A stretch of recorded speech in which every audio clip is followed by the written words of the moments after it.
So briefly describe your financial approach. So what I mean by that is, how do you run your practice financially? I mean, and basically you've almost answered it already by saying, it is a cash practice. You're doing that. But what are your bread and butter services? Sure, that's a great question. As far as how we take payments, we do it through. I mean, there's a bunch of ones, but we just happen to use it through Square. And it's broken down to either into the services and items as far as the supplements for the service provided, and you try to match the value of what you provide, and also the supply and demand. That's what it really comes down to. So I'm booked a month and a half out, but if I was booked 6 months out, I might have to raise my prices because I can't handle anymore, right? So that's the beauty of it. As far as how the payments are, fortunately, I don't know how they Can I do. stop you for 1 second? What are your most popular services and or products that people pay for? Yeah, I mean, there's certain things like I just saw a report right now that 85% of Brooklyn is deficient in vitamin D. So if you give them a D3 and a K24 and K27 type of supplement, you're already doing something great in this world. Right. Uh, right. So it's one of those things like that.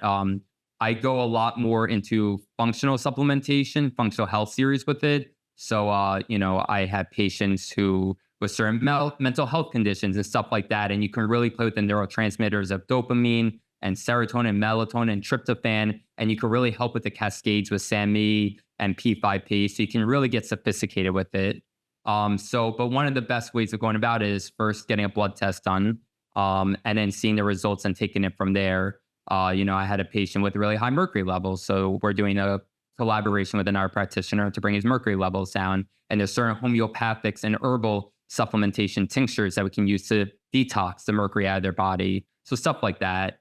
But there's So there's obviously treatment, and then there's, very big on nutrition. So you're making a high revenue from your nutritional end of your practice too. I would say about 30% of it comes Cool. through the patient. So Okay.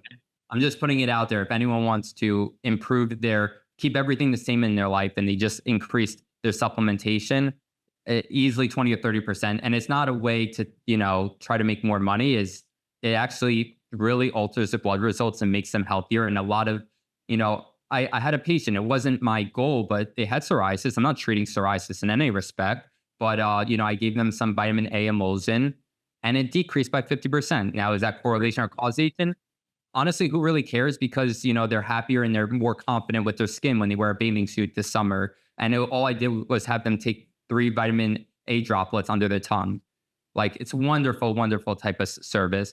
And then as far as the taking care, I do a lot of meridian points with foot reflexology, with with the kinesiology. There's a clinical kinesiology named Dr. Alan Beardall.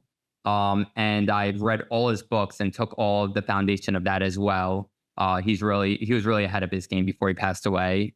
So I read all his books and add it to it. And I'm creating a Forster kinesiology textbook, which kind of takes the concepts of everything my grandfather and father took me with the certification with Alan Beardall and everything else. And I go to the ICAK once a year, the International College of Applied Kinesiology.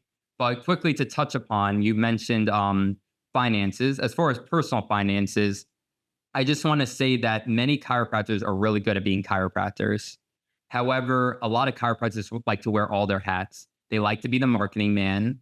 They like to be the financial advisor. They like to be their own lawyer and their own attorney, and they try to play every role. And the reality is we aren't good at finances because that's not what we're experts in. We're not good at being a lawyer. We're not the best at marketing. I'm trying my best, but I'm not the best at it, right? Better than a marketing team. So it's one of those things that I'm fortunate enough that my brother, Brennan Forster, is a financial advisor, fully licensed with Forster's Financial Group, and he has his own company called Forster Insurance Company.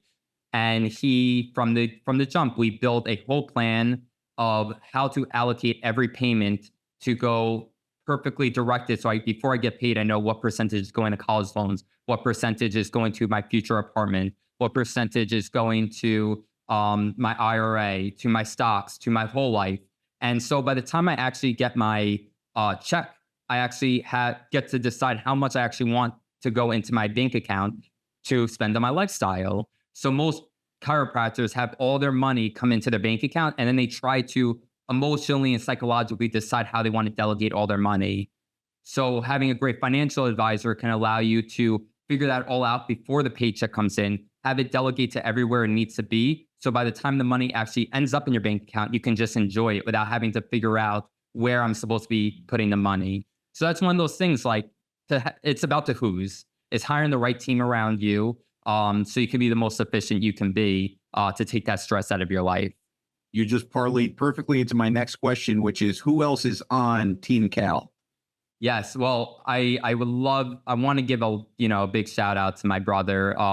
He's also been a big mentor of mine. And the thing is, he was mainly at first with just the attorneys in New York City, with all the firms in all the firms in New York City. However, due to the family, a lot of chiropractors, and once I have no shame in it. I show chiropractors my spreadsheets, my living balance sheets. I say, look, this is the amount of money that's going here, here, and here. This is how much is going here. This is where I'm at right now. And a lot of chiropractors are looking at me like I don't have anything that's like that. And I hired different people, and you're telling me there could be one person who can put it all together, kind of like a quarterback for a team.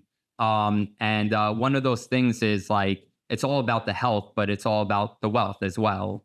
So I think that's critically important, and I'm fortunate enough to have my brother. But it's you have to find that right person. It could be my brother, it could be someone else. But that's a big thing. Obviously, having my father happens to be that person. How do you handle this patient? How do you handle these objectives? Something like that. I'm just going to share the love for the moment. My mother is a professional painter. She has paintings in one of the world-class museums called the Salmagundi Art Museum here, and has her paintings in 3 different galleries. And she painted like 7 different paintings for me to put in the office. So it makes the office look very pretty. So just having your close circles and having your close people around you, it definitely goes a long way. And the last part, obviously, is you became one of those people in my life too. Is find the doctors that really want to support your vision and how you want to support their vision. And if it aligns, those are really important people you put on your favorites list. And you don't know when it's going to come, but when you see those moments, you kind of have to seize them. Otherwise, they're going to kind of pass you by. So it's one of those things where Team Cal is always expanding. Cool. Hence why eventually, 30, 40, 50 associates is the objective one day. And you can't do that as a one-man show. And I know that. I know it's all about delegating the work to people who, want to take over that type of work and embrace it, and pay them handsomely for it.